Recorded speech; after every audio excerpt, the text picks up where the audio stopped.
یعنی اس آیت میں کیٹاگوریکل یہ چیز مینشن ہے کہ اسلام میں فرقے بنانے کی قطعاً اجازت نہیں ہے، اور جو شخص بھی نبی صلی اللہ علیہ وسلم کے مقابلے پر کسی اور شخصیت کے نام کے اوپر فرقہ جاری کرتا ہے وہ آپ صلی اللہ علیہ وسلم کا امتی نہیں ہے۔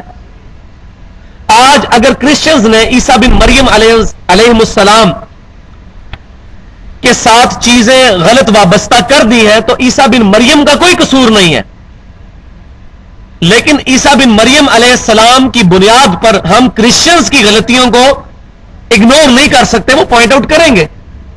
اسی طریقے سے اگر کوئی شخص امام حنیفہ رحمۃ اللہ علیہ، امام شافعی رحمۃ اللہ علیہ، امام مالک رحمۃ اللہ علیہ، یا امام احمد بن حنبل رحمۃ اللہ علیہ، یا امام جعفر رحمۃ اللہ علیہ، یا کسی بھی اور بزرگ کے نام پر فرقہ بنا کر اپنی مسجدوں کے باہر ان کے نام لکھتا ہے اور یہ کہتا ہے کہ یہ مسجد فلاں فرقے کی ہے، اس کا نبی صلی اللہ علیہ وسلم سے تو کوئی تعلق نہیں، اب وہ جس سے مرضی اپنا تعلق بناتا پھرے، اور ہمیں جس تعلق کی پاسداری کرنی ہے وہ امام کائنات صلی اللہ علیہ وسلم کا مبارک تعلق ہے، جس نے قیامت والے دن ہمارے کام آنا ہے، یہی وہ تعلق ہے جس نے کام آنا ہے۔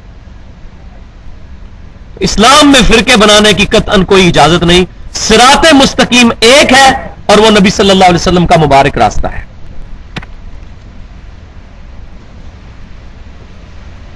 اب دوسری چیز یہ، تیسری چیز اس کے اندر وہ یہ کہ صراط مستقیم ہے کیا؟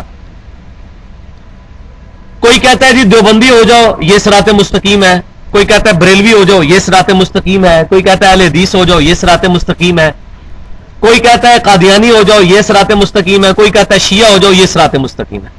ہر شخص صراط مستقیم کا حوالہ دے کر، اور ہر فرقے میں بزرگ بھی موجود ہیں، دیوبندیوں کے اپنے بزرگ ہیں، بریلویوں کے اپنے ہیں، اہل حدیث کے اپنے ہیں، اور ہر فرقہ اپنے بزرگوں کے نام لیتا ہے، صراط الذین انعمت علیہم، یہ دیکھو ان پہ اللہ نے نام کیا، ان کے ساتھ لگ جاؤ۔ حالانکہ اس آیت کا ترجمہ ہی لفظی پڑھ لیں، اے اللہ ان لوگوں کے راستے پر جن پر تیرا انعام ہوا، اور قرآن کے نزول سے پہلے پہلی وہ لوگ تھے، ورنہ تو قرآن کہتا ہے جن پر تیرا انعام ہوگا، یہ پاسٹ ٹینس کا سیکھ ہے، وہ اس لیے کہ ڈیفینیٹلی جو لوگ انعام یافتہ ہیں وہ یا تو انبیاء کرام ہیں علیہم السلام یا صحابہ کرام علیہم رضوان ہیں۔ اس کا یہ مطلب نہیں کہ ان کے بعد کوئی انعام یافتہ نہیں ہوگا، ضرور ہوگا، لیکن کسی کے ماتھے پہ نہیں لکھا ہوا۔ ہاں پروفٹس کے ماتھے پہ یہ بات لکھی ہے، اور صحابہ کرام علیہم رضوان کو گارنٹی اللہ تعالیٰ نے قرآن میں دی ہے، رضی اللہ عنہم ورضوا عنہ، اللہ ان سے راضی اور وہ اللہ سے راضی۔ تو نبی صلی اللہ علیہ وسلم کا صراط مستقیم کیا ہے؟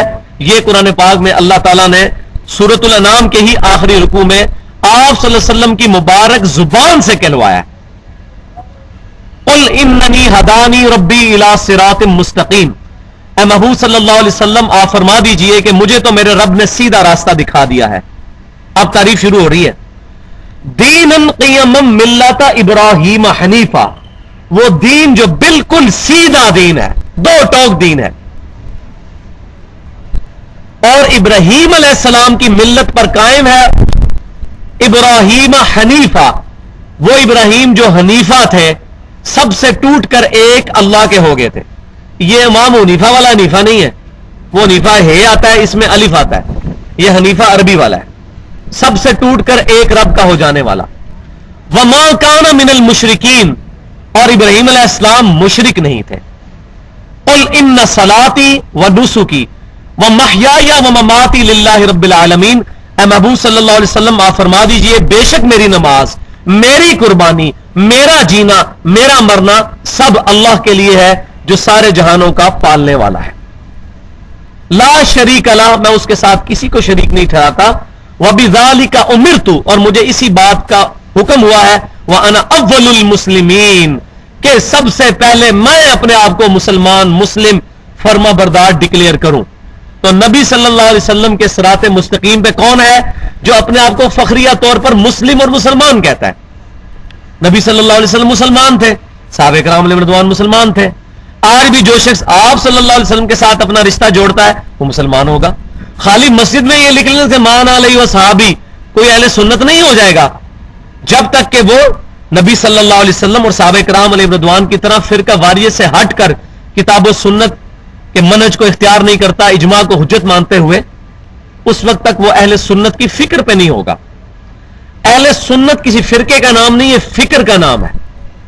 اگر کوئی شخص یہ کہتا ہے میں اہل سنت فرقے میں ہوں تو وہ بھی پھر فرقہ واریت میں پڑ گیا. اہل سنت ایک فکر کا نام ہے جسٹ. یہ کوئی اجازت نہیں کہ بچتوں کے بعد یہ لکھنا شروع کر دیا جائے اور لوگوں کو کہا جائے کہ آپ یہ ہو جاؤ وہ ہو جاؤ.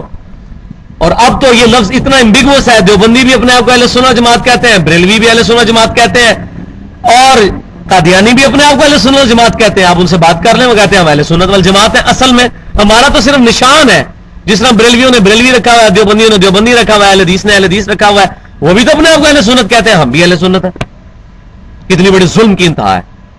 تو اس کو میں مثال سے سمجھاتا ہوں کہ اگر کوئی شخص شراب کی بوتل کے بعد روح افزا لکھ لے تو وہ روح افزا نہیں بن جائے گی.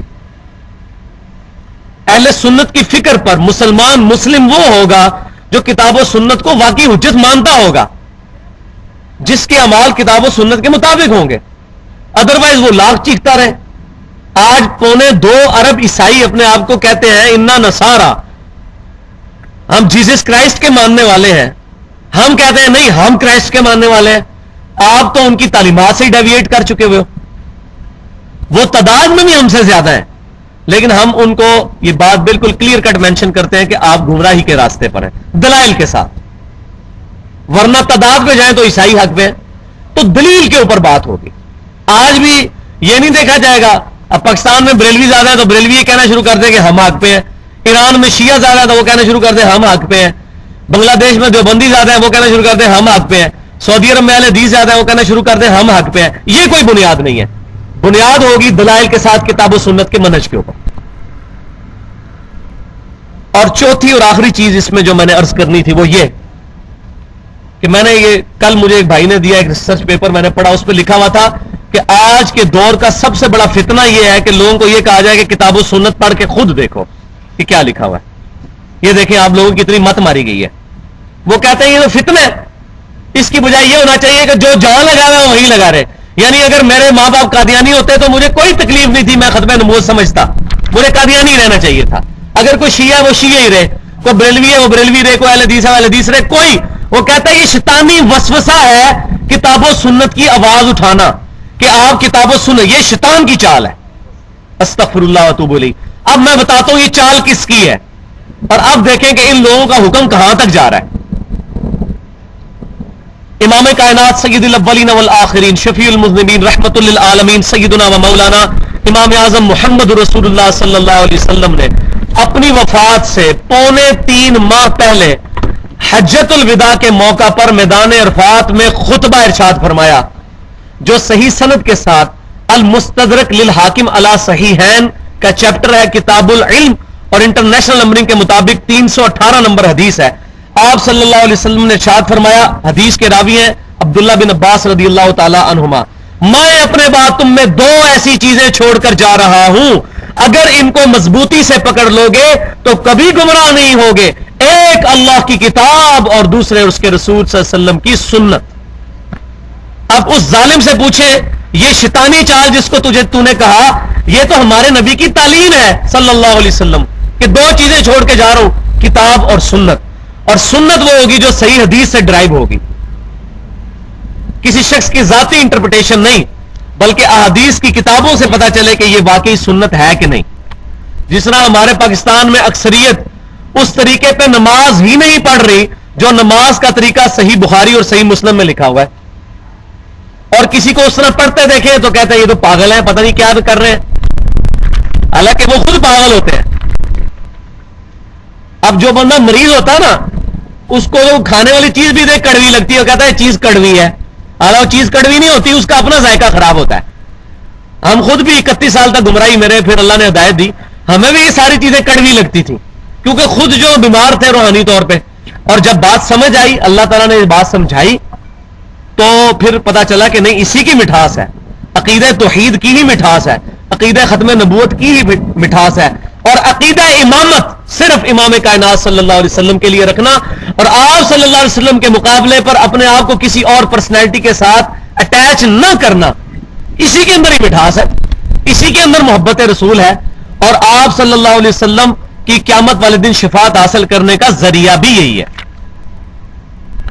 تو کتاب اور سنت، اور کتاب اور سنت کی تعلیمات نے ہی ہمیں ایک تیسری چیز کے بعد ہے میں بھی بتایا جو ریلیٹو ٹرمینالوجی ہے، ایبسولوٹ نہیں ہے، اور وہ ہے اجماع امت.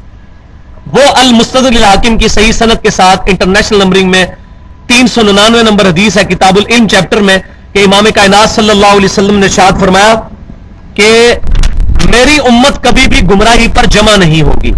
پوری امت کا اجماع جب ہوگا وہ بھی حجت ہے کتاب و سنت کی طرح، کیونکہ کتاب و سنت نے ہی ہمیں بتایا. لہذا یہ انڈائریکٹ سورس ہے، ڈائریکٹ سورس دو ہی ہیں. مثال کے طور پر سیدنا ابوبکر صدیق رضی اللہ تعالیٰ عنہ کی خلافت یہ اجماع امت ہے. نبی صلی اللہ علیہ وسلم نے اپنا خلیفہ قرآن کو بنایا تھا قیامت تک کے لیے. صحیح بخاری کتاب المغازی انٹرنیشنل نمبر کے مطابق 4460 نمبر حدیث ہے. سیدنا طلحہ رحمۃ اللہ علیہ نے عبداللہ بن ابی اوفا رضی اللہ تعالیٰ عنہما سے پوچھا کہ کیا نبی صلی اللہ علیہ وسلم نے اپنا وصی خلیفہ کسی کو بنایا تھا جس کے لیے وصیت کی ہو؟ تو انہوں نے کیٹاگوریکل ڈینائی کیا کہ نہیں، مگر آپ صلی اللہ علیہ وسلم نے ہمیں اللہ کی کتاب پر عمل کرتے رہنے کی جو ہے ترغیب دلائی تھی. تو یہ خلیفہ ہے نبی صلی اللہ علیہ وسلم کا قیامت تک کے لیے.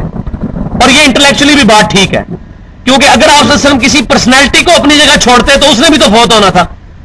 2 سال کے بعد سیدنا ابوبکر صدیق بھی فوت ہو گئے، 13 سال کے بعد سیدنا عمر بھی شہید ہو گئے، 25 سال کے بعد سیدنا عثمان بھی شہید ہو گئے، 30 سال کے بعد سیدنا علی رضی اللہ تعالیٰ عنہ بھی شہید ہو گئے، خلافت راشدہ ختم. اور 110 ہجری میں ابو طفیل عامر بن واصلہ رضی اللہ تعالیٰ عنہ آخری صحابی وہ فوت ہو گئے. آج آخری صحابی کو فوت ہوئے بھی 1322 سال گزر چکے ہیں، لیکن الحمدللہ کتاب ہمارے پاس موجود ہے، یہ وصی ہے. تو آپ صلی اللہ علیہ وسلم نے اپنا وصی نہیں بنایا تھا سیدنا ابوبکر کو، بلکہ صحابہ کرام علیہم رضوان نے ان کو اجماع سے چنا. تراویح کی جماعت پورا مہینہ پڑھنا نبی صلی اللہ علیہ وسلم سے ثابت نہیں، آپ کی خواہش ضرور تھی. اسی خواہش کو رینیو کیا سیدنا عمر نے اور صحابہ کا اجماع ہوا. اسی طریقے سے کئی اور مسائل پہ بھی صحابہ کرام علیہم رضوان کا اجماع ہوا، اور اجماع قیامت تک کے لیے جاری ہے. ابھی 14ویں صدی میں بہت بڑا اجماع ہوا ہے کہ قادیانی فرقہ جو ہے، جو غلام احمد قادیانی کو چاہے نبی مانتا ہو چاہے مجدد مانتا ہو، اسلام سے خارج ہے. تو اس پہ بھی امت محمدیہ صلی اللہ علیہ وسلم کا اجماع ہوا ہے. اجماع قیامت تک جاری ہے. اب اگلی آیت یہ اس سے بھی سخت ہے. قل اطیعوا اللہ والرسول، اے محبوب صلی اللہ علیہ وسلم آپ فرما دیجئے کہ حکم مانو اللہ کا اور اس کے رسول کا. جو وہ شیطان صرف لوگ کہتے ہیں کہ یہ فتنہ ہے آج کل کہنا کہ جی اللہ رسول کی بات مانو، بزرگوں کو لے کے چلنا چاہیے. حالانکہ بزرگ ہمیں کہہ کے گئے ہیں اللہ رسول کے پیچھے چلیں، وہ ہمیں یہ کہہ کے گئے ہوئے ہیں. تو ہم کہتے ہیں بزرگوں کو مانے اور بزرگوں کی بھی مانے. یہ خالی بزرگوں کو مانتے ہیں. بزرگوں کو ماننا تبھی فائدہ مند ہوگا جب بزرگوں کی بھی مانی جائے گی. اے محبوب صلی اللہ علیہ وسلم آپ فرماؤ اطاعت کرو اللہ کی اور اس کے رسول کی. فَإِن تَوَلَّوْا، اور پس اگر یہ منہ پھیر دے. آگے آ جائے بھائی، ادھر آ جائے یار، آگے ہو کے بیٹھے عابد بھائی، آگے آگے.